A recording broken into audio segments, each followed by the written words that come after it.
প্রিয় সপ্তম শ্রেণীর শিক্ষার্থীরা, শুভেচ্ছা নিও। আজকে আমি তোমাদের বাংলাদেশ ও বিশ্ব পরিচয় বিষয়ের নতুন বই থেকে পঞ্চম অধ্যায় বাংলাদেশ ও বাংলাদেশের নাগরিক এর ৪৮ পৃষ্ঠার কাজ সমাধান করে দেব। প্রথমে তোমাদের বলবো, যারা আমার চ্যানেলটি সাবস্ক্রাইব করো নাই তারা আমার চ্যানেলটি সাবস্ক্রাইব করবে এবং সাথে থাকবে। তাহলে চলো আমরা ক্লাস শুরু করি। বাংলাদেশ ও বিশ্ব পরিচয় পৃষ্ঠা নং ৪৮, কাজ। সুনাগরিকতা অর্জনের প্রতিবন্ধকতা সম্পর্কে চিন্তা করো এবং প্রত্যেকে নিজ নিজ খাতায় লেখো। একটি পোস্টার পেপারে পয়েন্টগুলো লিখে শ্রেণীকক্ষে ঝুলিয়ে দাও। তো চলো এখন আমরা এর সমাধান দেখে নিই। সুনাগরিকতা অর্জনের ক্ষেত্রে রয়েছে বিভিন্ন প্রতিবন্ধকতা, কারণ সুনাগরিকদের গুণগুলো পরিবার, সমাজ ও রাষ্ট্রের পরিবেশ দ্বারা প্রভাবিত হয়। সুনাগরিকতা অর্জনের প্রতিবন্ধকতা নিম্নে উপস্থাপন করা হলো। ১. নির্লিপ্ততা। আমাদের দেশের নাগরিকদের মধ্যে নির্লিপ্ততা লক্ষ্য করা যায়। এর ফলে তারা রাষ্ট্রের সামাজিক ও রাজনৈতিক বিভিন্ন কাজে অংশগ্রহণ করতে চায় না, এমনকি নাগরিক হিসাবে নিজেদের দায়িত্ব ও কর্তব্য পালন করে না। ২. ব্যক্তিস্বার্থ। ব্যক্তির স্বার্থপরতা। এর ফলে ব্যক্তি নিজের স্বার্থকে দেশের স্বার্থের চেয়ে বড় করে দেখে। এর ফলে নাগরিক সহজে দুর্নীতি, স্বজনপ্রীতি ও পক্ষপাতিত্ব করে থাকে। এ কারণেই উপযুক্ত প্রার্থীকে বাদ দিয়ে নিজ আত্মীয় বা পরিচিতি জনকে চাকরি দেয়, স্বজনপ্রীতি ও আর্থিক অনিয়ম করে। ৩. দলীয় গোষ্ঠীতান্ত্রিক মনোভাব।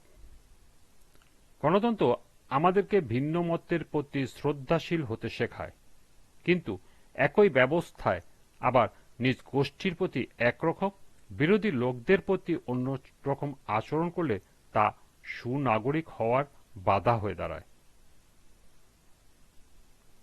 ৪. অজ্ঞতা ও নিরক্ষরতা। অজ্ঞ ও নিরক্ষর লোক অনেক কিছু জানতে ও বুঝতে পারে না। যারা স্বল্প শিক্ষিত তারা প্রয়োজনীয় ক্ষেত্রে সঠিক সিদ্ধান্ত নিতে ব্যর্থ হয়। তাদের উপর রাষ্ট্রের দেওয়া দায়িত্ব সঠিকভাবে পালন করতে পারে না। ৫. ধর্মান্ধতা। ধর্মান্ধতা ব্যক্তিকে অন্য ধর্মের প্রতি বিদ্বেষী করে তোলে। এ ধরনের মনোভাব বিভিন্ন ধর্মের লোকদের প্রতি বিভেদ ও সংঘাত সৃষ্টি করে। এ ধরনের পরিস্থিতি দেশের সংহতি, উন্নতি ও প্রগতিকে বিনষ্ট করে। ৬. দাম্ভিকতা।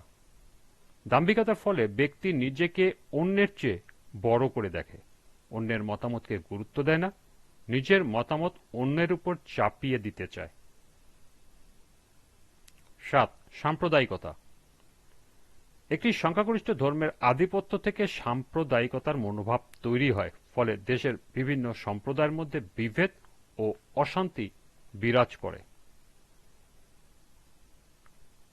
৮.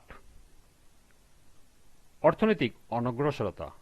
দারিদ্র্যের কারণে আমাদের দেশে প্রায় ১/৪ লোক লিখতে পড়তে পারে না, ফলে তাদের বুদ্ধিমত্তার যথাযথ বিকাশ হয় না, তাদের বিবেকও সঠিকভাবে কাজ করে না।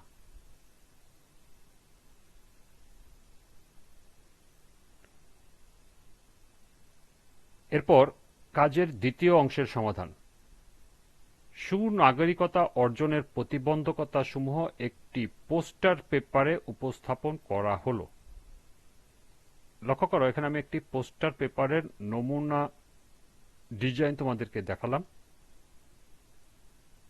তোমরা তোমাদের ইচ্ছা মতো পোস্টার ডিজাইন করতে পারো, তবে ভিতরে টপিকস অর্থাৎ কি থাকবে সেগুলো তোমরা এখান থেকে দেখে নিতে পারো। সুনাগরিকতা অর্জনের প্রতিবন্ধকতা,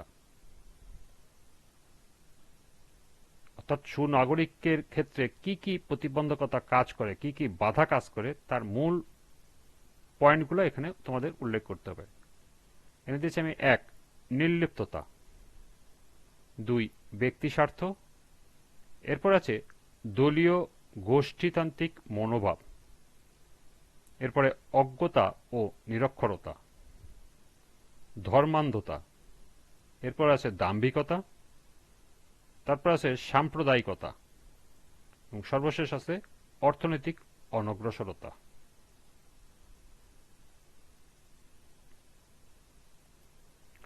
এই ছিল 48 পৃষ্ঠার কাজের সমাধান।